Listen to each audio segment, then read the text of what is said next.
Hi, everyone. This is Jonathan with Underpromoted, and today we're going through a conversation with Kevin Go. Kevin is the CEO of the Singapore Chess Federation, SCF, and you probably also know him from hosting the 2024 World Championship match between Gukesh and Ding. But he's also a very strong player in his own right. He's a grandmaster, and I think a seven-time Singapore champion. So there's already some great interviews actually of Kevin about his journey to GM in his 30s and also his work behind the World Championship match and with SCF. So you can check those out if you want to learn more.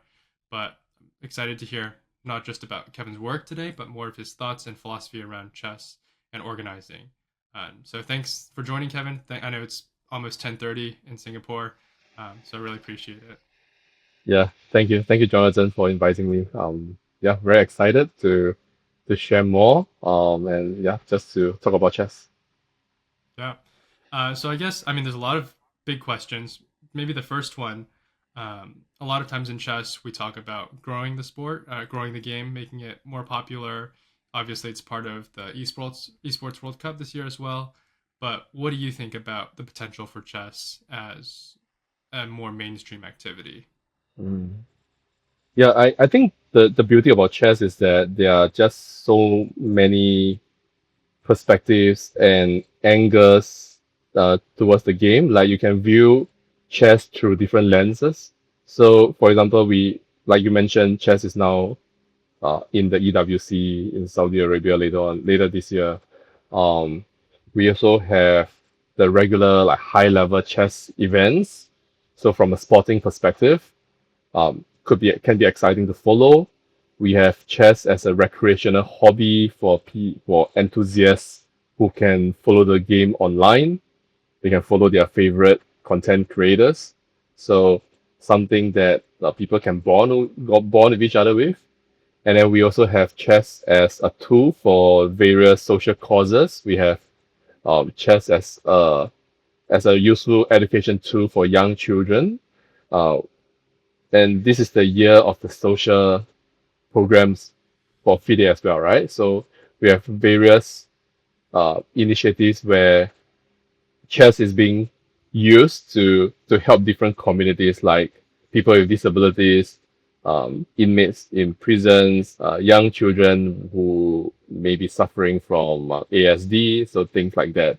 So I think it's just very, um, I don't know, I think it's just really inspiring when I see the sport I love can be utilized in many different ways that can be helpful to people and it can also be entertaining to a lot of people. So I think um yeah, it's just something that is good. And you cannot quite say that of any other sport. At least Mhm. not in my impression. Yeah. Yeah, when you were working with Sports Singapore last year, um, did chess is very different from other sports and games. Did Mm. anyone ever kind of have some pushback, feeling like, yeah, this is kind of a hard, I don't understand chess, something like that? Yeah, I guess this is like a really long debated question. Like, why is chess a sport? How can chess be considered a sport? And so on and so forth. And I know that there are various chess players who also don't believe that chess is a sport, right? So we can agree that there's a controversy there, or that there is an argument to be made, right? But I guess, in my opinion, it's just very easy to explain that in chess, it is one against one in general. It's a competition. Somebody has to win, somebody has to lose. And if you define sport as something that requires something physical, right? And that, or rather, like an actual physical movement, then I guess it calls into question many other sports that are traditionally being recognized as sports. So, for example, bowling, right? Bowlers would be upset with me if I ever question, whether bowling can be considered a sport. But of course, they are a sport, right? But do they move a lot, right? They don't. They require precision. There's a lot of calculation in their mind, and of course, accuracy is important, right? But are they really running around? Do they get sweaty? I don't know about that, right? I'm not a bowler. I don't know about that, right? But I think you see the point. And then where do we really draw the line, right? Is there like a formula where like X amount of movements per minute and then okay, you're a sport. So I think that's really a mindset thing. I think that's uh is really how people want to interpret what sport really should be defined as. In my view, chess as a sport has been widely acknowledged by many institutions. It is by far most widely known as a competition, right? People compete to win medals, to win trophies, and to win championships. And chess players really do need a lot of fitness, I got to say.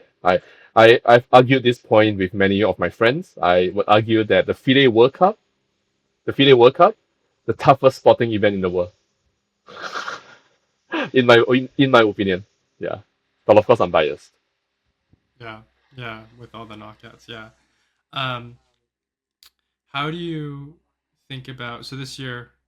I know you have a lot of initiatives, educational, training young Singaporeans, social initiatives, but there's also a side where we try to make chess kind of more appealing just to the average fan, who's not very high rated. How do you think chess can be interesting or appealing when for most of us who don't have kind of that high rating or knowledge base? Like, Mm. how can you care about something that's kind of hard for you to understand? Yeah, I empathize really because I have many friends who know how to play the game, but they just learned the game recently, right? So of course there's a difference in the amount, like in terms of expertise that we are talking about, right? So I think the way organizations present the game to these groups of people have to bear that in mind and to remember that these guys they have not followed the game all their lives like we have, right? And they may not have studied the game deeply. And in terms of explaining how the game is progressing and uh and to explain the various motifs in the game, things like tactics, things like deep strategies and things like that, the way you break it down to them have to be a lot less technical, and he has to be and you have to draw analogies as much as possible so that it's easier for them to relate. So I think as an example, uh, I I teach chess in prisons regularly. I've been doing that for the last close to 2 years now. I go there once a week, and I think at the start it's far easier for me to explain certain things like why the center is important, like you control more squares. Um, why do you not move the queen in early in the game? It's because you leave your heavy artillery at the back. You don't send your strongest army to the front. You send your weaker pieces or soldiers at the start, right? And I think that draws the interest from the beginning. And when these players start to appreciate the game a bit more, they want to study more, and they gradually improve. Um, then we have to recognize that these groups of people have improved, and you have to present it to them accordingly. So there has to be some kind of flexibility in terms of like the way you present and making sure that you cater to as a wide range of players. So just yesterday I was in prisons and then we were going through some positions and suddenly like there's this yeah it's going to be a bit technical, but there's a queen exchange and there's king pawn against king, and now I got to explain how to win these positions where you got to have the opposition, right? And there's no analogy, at least from my impression, there's no real life analogy that you can really use to explain why the opposition works. Yeah, I'll be pleased if somebody shares some real life stories that you can use to better explain it.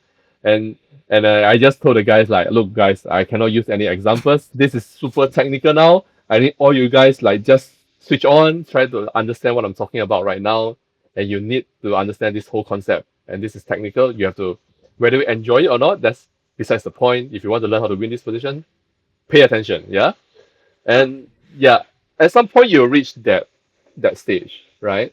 But I do recognize like 99% of the players these days they are recreational in general. They know who Magnus is, they know who Hikaru is, and they follow um, streams on the internet, and then they look at Larry Rossman and then his recaps and things like that. So I recognize that. I think the way we present the game, especially when it comes to commentary, we bear that in mind. Um, and I think the commentators at the World Championship did a brilliant job for us. Yeah. Yeah. Yeah, yeah. Um, yeah, going back to something you mentioned earlier, like when you transitioned from being a player and maybe more of a chess representative or organizer, federation CEO, were there any big realizations you had or changes in your perspective about chess? Yeah, I think it's just like somebody who's going through different stages of life, and then you have different priorities, and and at some point in time, like I think for me, first and foremost, I still consider myself a chess player. At this moment, if I'm not a particularly good one, but uh, yeah, I wish I could play as well as I could in the past, but these days not as much, not as well. And then so it got a little bit easier for me to put my focus on the other areas, like spreading awareness and building the next bunch of kids, hoping that they can become grandmasters, right? And once I joined this role, I realized that um, it is really important to consider every single aspect of how we can grow chess and sort of weave them together rather than working on like isolated projects and hoping that one of these turns out well. So I can share, for example, the strategy that I had in mind when I joined the Federation full time, recognizing the various issues that we had at the time and how we can try to improve the situation step by step. So I think when I first joined the Federation, I was formerly the vice president. Right. It's a member of the executive committee. So that's not a paid job, it's like a volunteer part-time job. And I then transitioned to be the full-time employee, a CEO.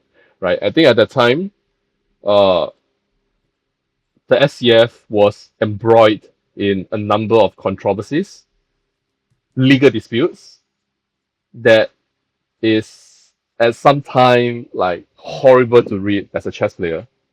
Uh, it's painful because chess is a sport I love, and all you read about the news is somebody suing somebody. I I shouldn't even elaborate on any of this, like, but if you like, just Google like Singapore Chess Federation like lawsuits or whatever, and you will see a lot of results, right? Which which means to say that at the very beginning, the board agreed that from now on, like there should be no controversies in whatever public statements that we put out. Every single policy should be carefully thought of. We don't wish to have further scandals like any of this.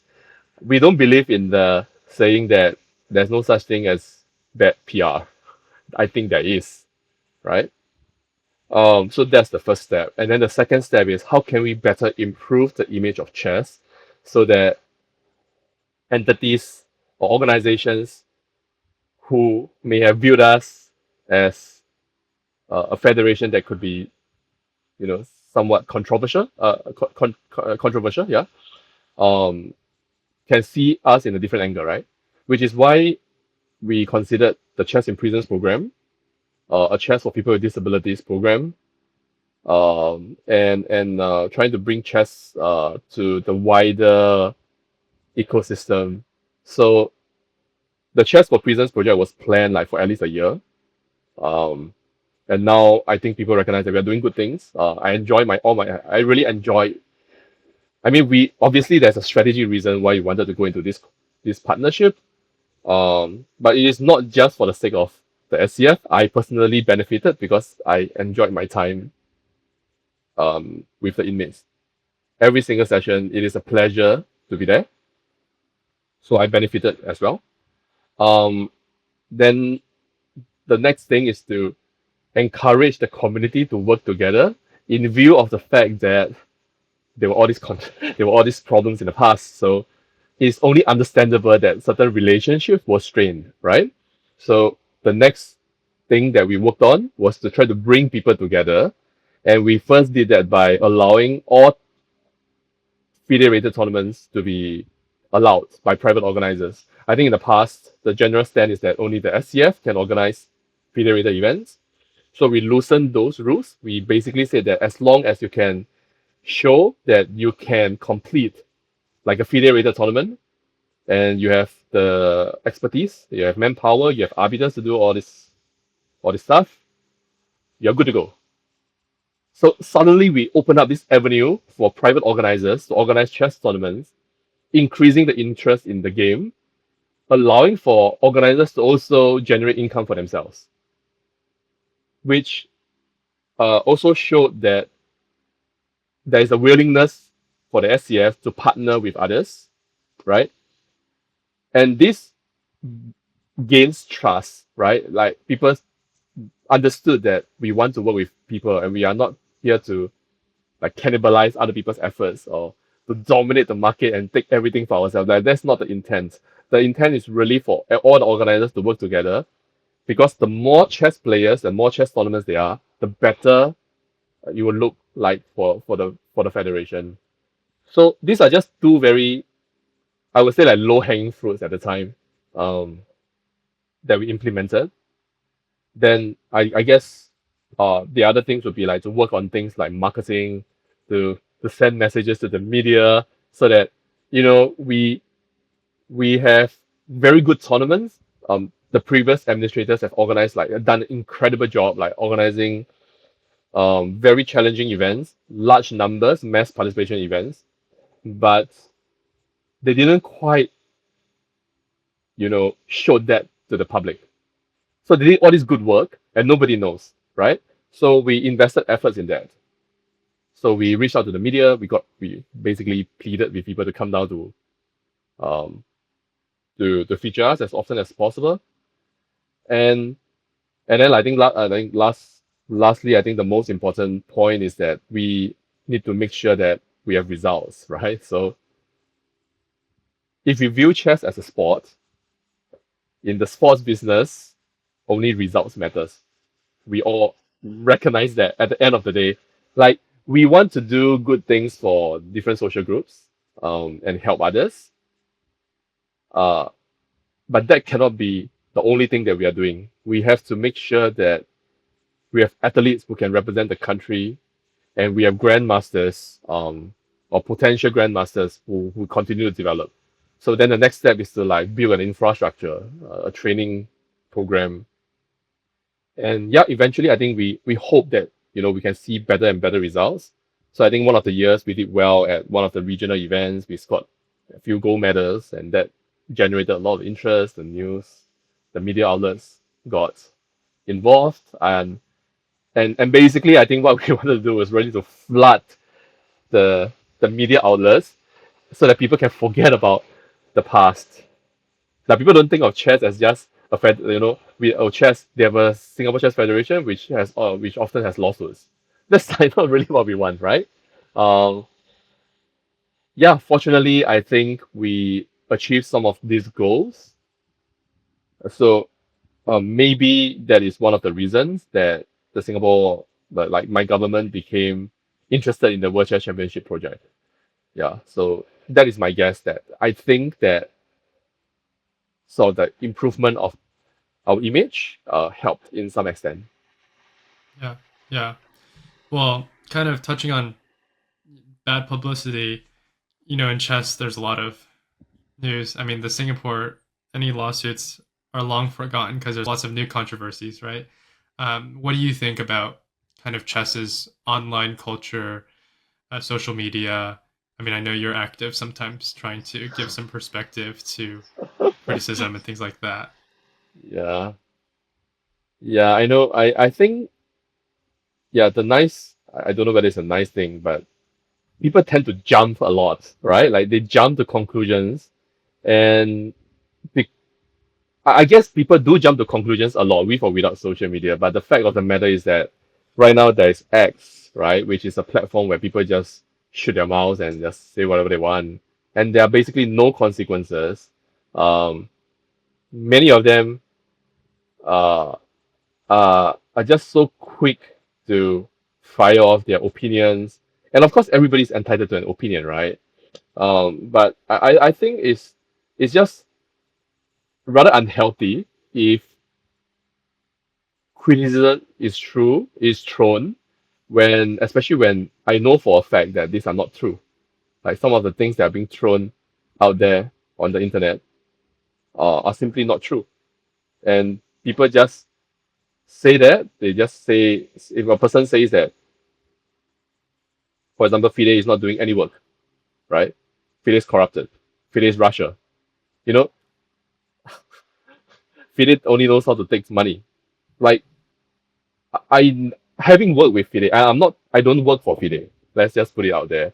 I don't work for Emil Sotowski. I don't work for Akari. I've worked with them, and having worked with them, I know for a fact that many of these accusations are simply not true, right? And but when one or two people start saying these things, and people start to form that preconceived idea, right? That FIDE is whatever this and whatever that. And I'm just using FIDE as an example. We can say the same negative criticism that's being thrown at the freestyle team. For example, apparently Magnus and Nepomniachtchi collaborated to make quick draws. I mean, that's on the surface of a whatever 10 seconds clip that was shown by Chessbase India, which again, I don't know. I mean, I also reacted to that clip, right? But the fact of the matter is that people do jump to conclusions, and one thing leads to another, and messages spread just so quickly that um, it's very easy to lose context, and it's very easy to make an erroneous judgment. It's very entertaining, right? I mean, I gotta say some of the things being said on Twitter is just hilarious.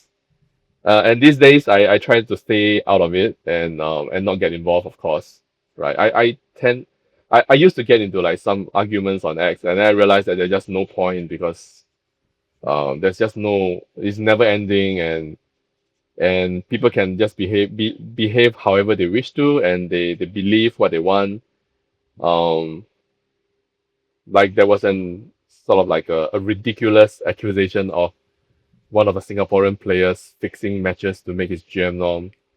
A completely ridiculous claim. I sort of like resolved that with the original poster.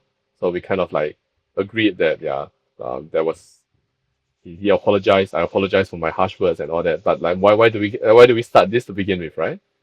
The problem is that when the OP posted something and then there were like a series of replies and more people wanted to get in on it, and that became rather triggering.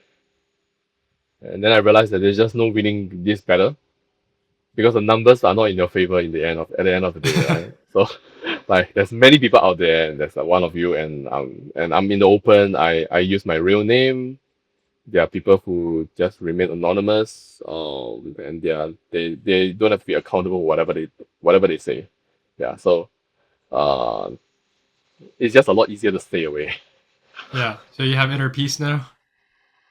I don't know about I don't know how I feel about inner peace, but I I don't get bothered that much. I just think it's entertaining. I'm on X and I follow conversations, and I think um just I think it's just kind of hilarious. Like whoever's louder on the platforms, people seem to think that they are right because they are louder. Like if you have a bigger following, right, it doesn't necessarily mean that you are right. It just means you have a bigger following. Yeah. Yeah. But sometimes it appears that because you have a bigger following, You're right. yeah, people tend to support your point of view because perhaps you are a great content creator, you do well in your presentation, and people follow you, people like you, and suddenly whatever you say seems to be the truth, right? And I think that's dangerous. Um, yeah, but I mean, I'm not complaining. Like I said, I don't mind this drama, yeah, at all. Yeah. Yeah. Well, I do want to touch on FIDE a little bit because I know Mm, you've mentioned how you have seen FIDE doing a lot of work, and sometimes it's more like maybe the different federations. There's more they could do because it's not mm. possible for FIDE to do everything that people hope for. So maybe just elaborate a little bit on that in your perspective. Yeah, so I've seen some opinions on the internet claiming that FIDE should be responsible to take care of all professional chess players in the world. Really? Like, for real? I mean, FIDE plays an important part for everybody. That's for sure. And again, I want to clarify, I don't work for them, right? Yeah, I, yeah, of course. I'm not defending them. But my point being that,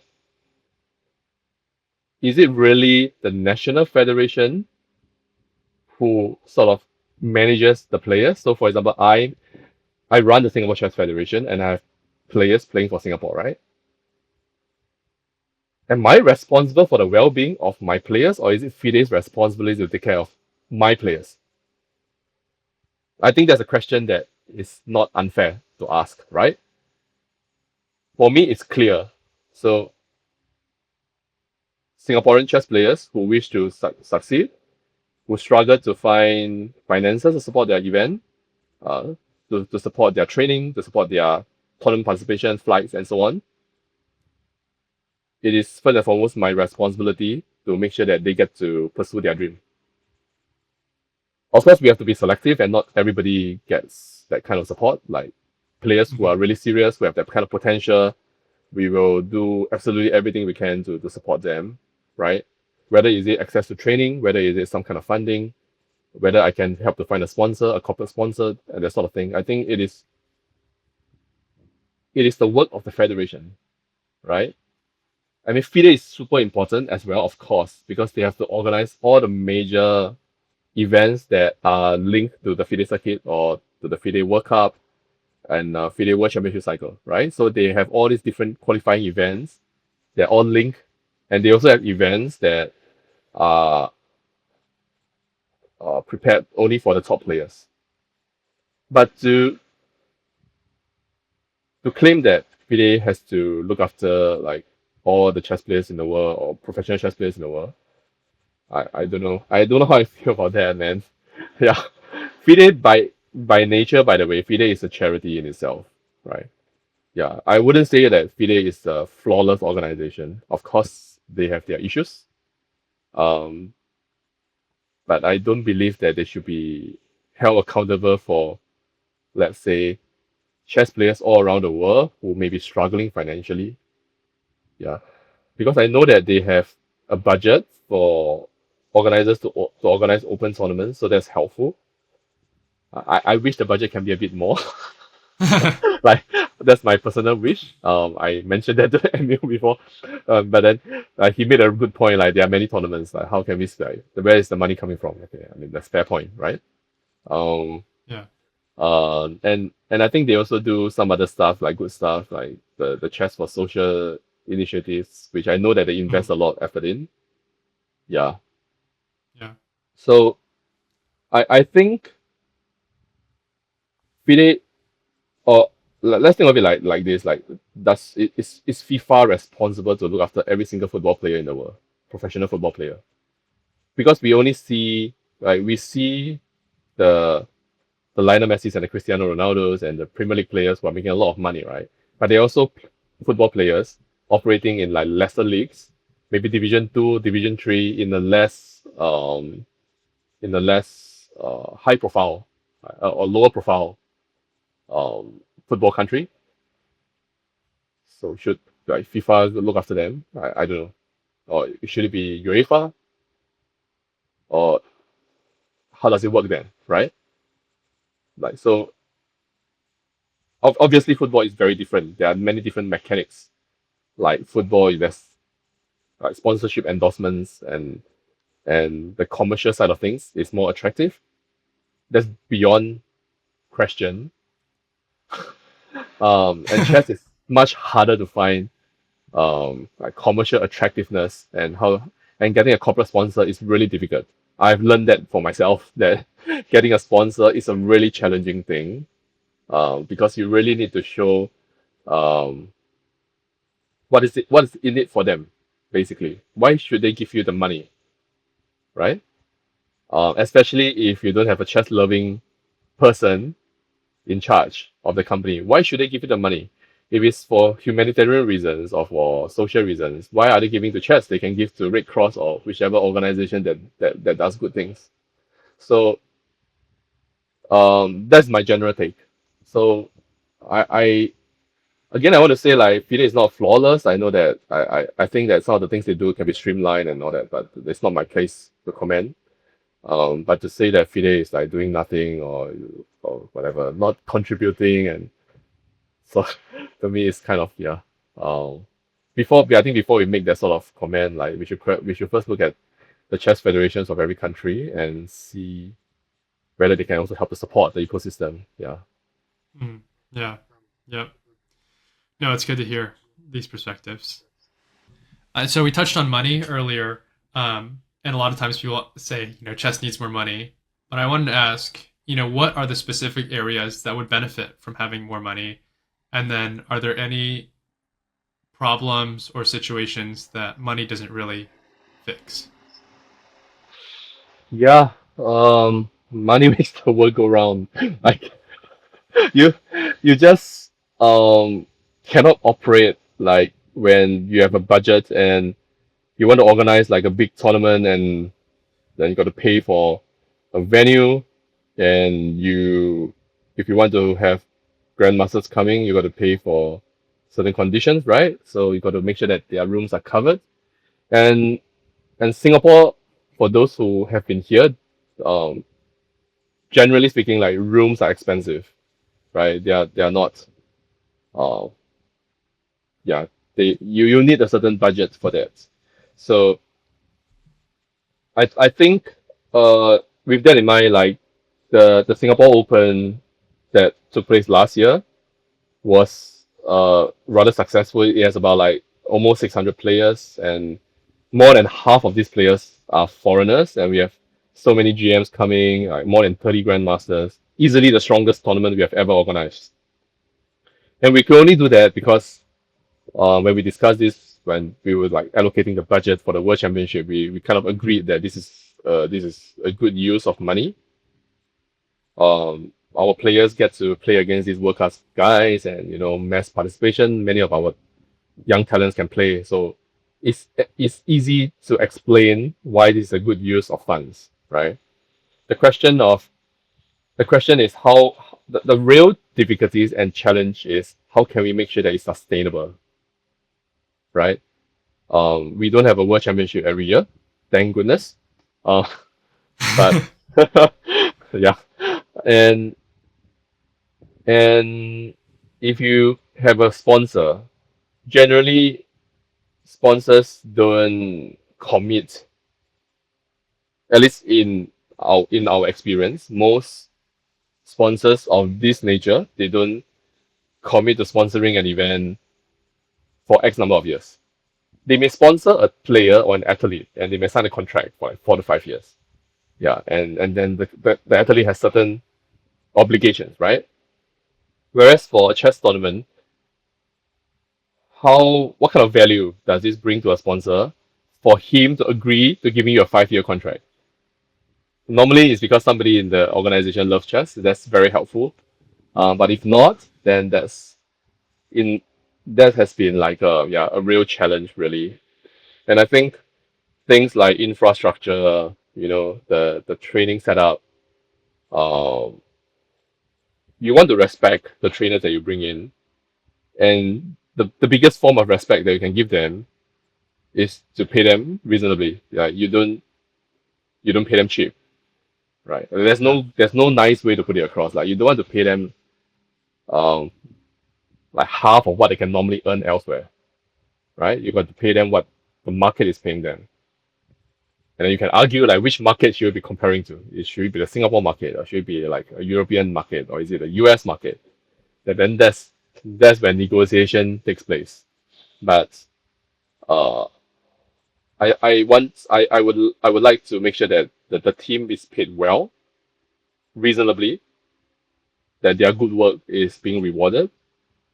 So yeah, funding is just um it's just so important so that we can continue what we are doing and we makes it sustainable, right? Mhm. Which is also why I think it's important to that we embark on social programs because it's sometimes very difficult to explain to sponsors why you should contribute to chess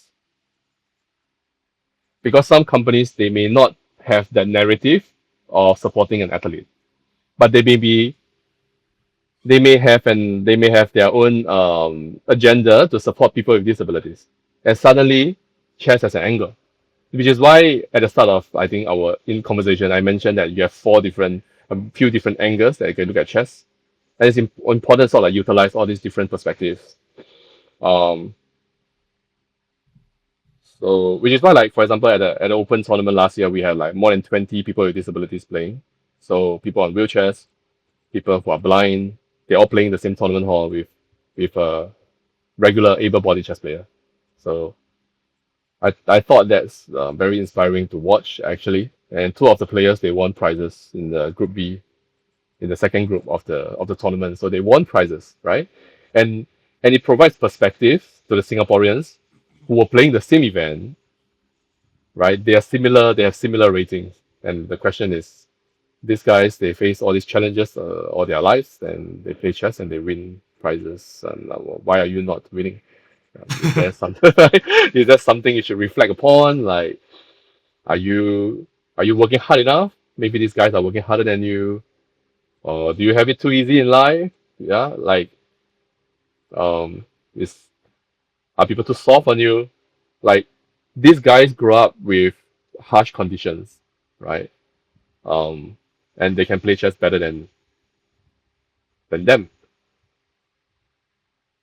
So the kids at the SCF, they couldn't hear the end of it from me. Like, I mean, I mean, the point is not to say that they are bad chess players. That's not what I'm trying to say. But I think the main point is just to say that they should reflect and think, why are other people succeeding when they are facing harsher challenges? So you see, this is just one angle, right? Then there are other angles that we can use. And I think when you approach sponsors, how we do it currently, we profile the potential sponsors and we see what they are investing in. Like, is in Singapore we have this thing called the Yellow Ribbon Project, where some companies support hiring ex offenders. So when they get released, they may offer them a job. So we look at companies who support this program and we say, look, we are doing chess in prisons. We'd like to contribute to this program, for example, right? Yeah. Yeah. So that's how we are doing it right now. um, Mm-hmm. yeah, hopefully we can have more success in getting support for the federation. Hmm. Yeah. Yeah. You touched on encouraging or maybe some tough love for the kids in your federation. And I heard on another podcast you were saying you don't just want to make good chess players, but also good people, which I think is a great goal. But yeah, could you share more about kind of that thought process? Because a lot of times in chess, it's easy to talk mostly about improving your skills. Hmm. Yeah, I think we want players that we can be proud of as a chess community. So we want players who play well and who represent us well. So we we have like a set of house rules at the federation. Like you got to push back your chairs after each day. You got to rearrange the set and the pieces. If you have any drinks and food you spill, you got to clean it up. Like these are the some are unwritten, some are written. Like we actually laminated like a card, and everybody got to read it. And like if you don't behave properly, then yeah, that's gonna be hell to pay, right? That's very So Singaporean. yeah, checklist. And I think it's important. I think some of these things, like respect for the trainers. So, um, just even basic courtesy. Obviously, some of the kids are so young, right? Like we have like literally we have 6-year-olds coming to the federation, and and of course how we deal with 6-year-olds as compared to how we deal with 12-year-olds, they are a little bit different, right? How we speak to them. But in general, we do focus on these aspects. Things like things like basic mannerisms, things like respect for each other, helping each other. Um, like banter is fine in a class, but if the banter is like getting too much and there's somebody's getting targeted, then we're going to address that kind of issue. In general, I think the kids at SCF, they are good kids. I hope they are not watching this, but yeah, they are not. They are not like they are not They have more really. engaging content. Yeah, I don't think they are any of them are malicious. I think many of them are like playful and they are just kids being kids, right? So it takes us a while to like sort of remind them of their behavior and things like that. Um, and at the end of the day, I think we want them to represent the community well. That when they eventually get to work, they will say, "Yeah, chess helped me a lot when I was a kid. Like, it helped me to make better decisions. It helped me to be more focused and manage my time better and help me in my temperament and so on and so forth." Yeah. So it's yeah, you raise a very good point, and that's something that we want. And if any player is so good about behaving poorly, yeah, that will be addressed. Hmm. I Yeah. say that in the like a Yeah. threatening manner, but yeah, but it's yeah, we definitely talk about these things, and we we will not encourage such behavior. Mm. Yeah. I mean, not all of the players, not all the kids are going to go become GMs or IMs, Yeah, but yeah, hopefully all of them will become, considerate people, things like that. yeah, definitely, definitely. I think as long as they can use chess in a positive way in their lives, and they appreciate that, and they can be a good example for the younger ones. I think that's like to us that's a very good outcome for us. We Yeah. don't Yeah, for expect. sure. I think like 1% of the kid, maybe 5% of the kids will become grandmasters at most.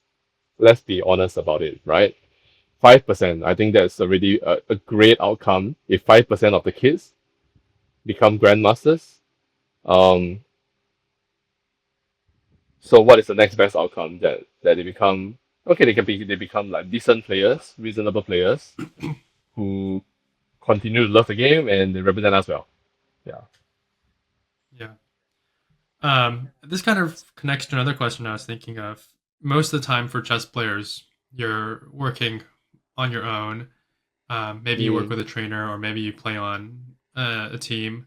But in general, kind of the qualities that make you successful, those are different from working with other people, And now you're at the federation. You've worked with FIDE. You work with trainers, with people on your staff, with other uh, with parents, like what are some of the qualities that you think are really important for people in chess who want to not just compete individually, but maybe work and collaborate with others? I think one of the most important thing that a chess player needs to have is the ability to make friends. Yeah. Um, that can be again controversial, right? Because obviously you want to kill your opponent over the board. You're not there to make friends. You're there to make enemies. Yeah, and all that sort of talk. But when you get to know people and you are nice to people, right? And you keep connections. Sometimes these connections work out in unimaginable ways, right? Like maybe you need some advice for an opening choice. Maybe you need some advice. Maybe you feel like you're losing games and you don't understand why, and then you have people who can give you that sort of advice. The thing about chess is that chess can be a rather lonely game. Like you are going overseas alone. Many players could probably understand how that feels. You're going to a tournament where you don't know anybody. You play your game, you go back to your room, and then you talk to your coach online, and then you start to prepare. Right? It can be very lonely. So it really helps when you build connections. Um, just give me a second. I think my food is here. Okay, for sure. Yeah, yeah. No, I Yeah, just Kevin had opened. a long day. He hasn't had the chance to eat Yeah. dinner yet. Go So ahead. You're all good. I'll just go grab my food. I'll be Yeah, back in yeah, like yeah, a few, like 3 minutes. Thank for you. sure, for sure. So you mentioned Well, before we get to that, I want to ask what are some differences working in the chess world and working in business? Because you worked at KPMG, and that's a huge multinational company, and you also worked at Lucence, which I guess it's like a biotech startup. But both are very different from chess. So, what are some of the differences? Is there anything you miss about the private sector? Is there anything I miss from the private sector? I don't know. I don't know about that. Like I think the difference. I think the main thing about me is that I by far I'm a chess lover. I have played the game all my life, and it's something that it's something, yeah, it's something that I've worked on for a long time. So I've always enjoyed being around chess people and to be able to talk about chess all day and all night. So it's not really. I mean, I now that I'm in this line, and I don't want to say that it's an easy life. Like there are lots of course, there's lots of things to do. It's still a job and there's work to do. But it's pretty much what I want to do now. I don't miss anything from my previous. I mean, of course, there's also excitement when I was, for example, learning my skills in the corporate world. I think like with KPMG, I learned so much. Um, with my previous appointment with Lucence, where it is an exciting startup, and we have to like really scale the business, grow the company quickly, and try to raise funds. And I think that's a very exciting process. I also learned a lot. Uh, yeah, that's yeah, adrenaline like rushing all the time. Like you just get this rush all the time because things are moving so quickly, right? Then whereas chess is just so different. Uh, we we really operate in our own space, and of course we try to still, in the way we function, right? We still want to be a proper organization in the way we do things. Yeah, Right. so yeah, I mean, coincidentally, like today, we held a team meeting and we were like reminding everybody about how we do procurement, Sounds like a very corporate, a company thing, but we are doing that in the chess federation, saying that, when you want to order something, you have to go through this process, you got to go seek approval, you can't just buy whatever you want. Yeah, things like that. Then we talk about scheduling, we got to have two, three people in the office, and then you take a day off, and we got to make sure everyone's um, have equity in the amount of work they do, the things like that, which sounds really, really corporate. But these are things that I've picked up from Yeah. my from my work experience, and I bring that to the federation. Because sometimes the federation is like it's a non-profit. You don't have too many people. It's kind of casual, right? Like people kind of like, oh, yeah, I didn't know I had to get approval for this, or I didn't know, I thought it's correct. Like I should do this, so I'm doing what is right. Why can't I just go do it? But that's not the way, right? Because you don't want any claims or of accusations of misabuse of money, especially because we are a charity. So everything has to be like supported appropriately, because that's also the other risk of money, really, right? Like people will think that you're misusing it, Yeah. or abusing your power. I think these things are important. So it's really important that, especially because I'm an auditor by training, um, it's easier for me to understand what are the like good guidelines and rules to put in place. Yeah. Yeah.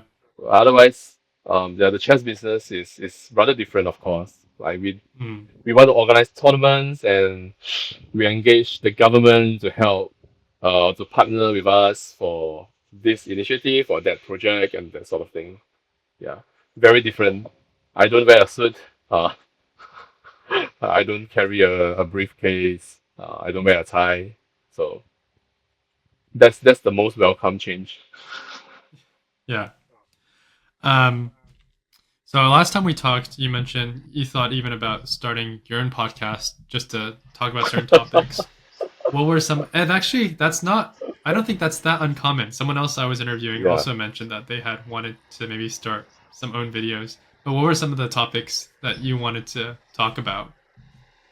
So I had an idea of basically the thing about chess is that there's just an insane number of like drama all the time. Every single week, you're bound to have a new piece of drama, right?